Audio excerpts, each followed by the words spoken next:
A man, his dog and his camel. What do you like about them? Oh, they are actually quite affectionate animals. You know, they have a bit of a bad reputation, but they're actually really affectionate and cuddly animals, and quite intelligent overall. I think that's, you know, it's quite fascinating how they adapted as well to the, you know, Australian environment. Very well. Yeah, very well. That's why we've got so many. Max Bergmann has adapted to his environment too. He's a camel farmer, athlete, father, and he's also legally blind. Probably the only blind cameleer in Australia, if not the world. Forrest, the seeing eye dog, is the only obvious sign that Max faces challenges at all. I fully relax and trust him when I'm together with him. So absolutely, like he is giving me this extra, you know, support. And also, it's also a good indication for a lot of people that don't know me that I'm actually visually impaired. Max was diagnosed with a degenerative eye condition at 8 years old. He now has around 2 to 3% peripheral vision, but he hasn't let anything hold him back.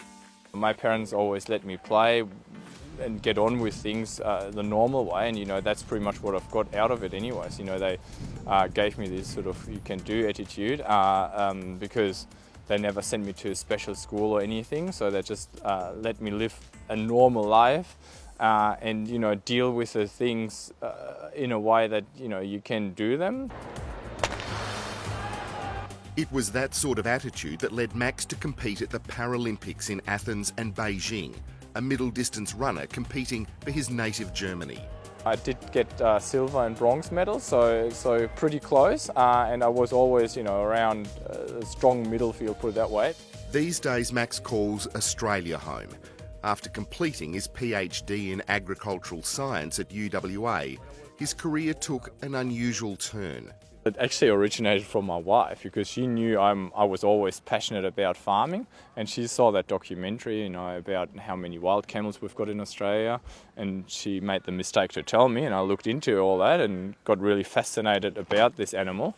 And yeah, and that's when I, you know, started. Australia has the largest wild camel population in the world. They were introduced here in the 1840s and now number around 1.3 million. Max believes it's a largely untapped market. We bring them in from the bush so they're not killed. Then we train and tame them. And then we put them through our dairy system and milk them. And then we use the milk for skin and hair care products.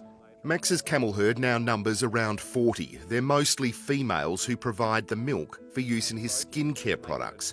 Unlike milking cows, camels and their calves remain together. They're only separated briefly at milking time.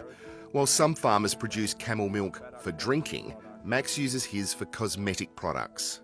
At the moment we've got a collection called the Feel Good Collection, and it's out of 6 products. So we've got a lotion, a hand and body wash, a shampoo and conditioner, and a bar soap and a lip balm. It's almost hard to believe that animals that once roamed wild in some of the harshest conditions in the country can produce products as delicate as this. Australia's best kept secret.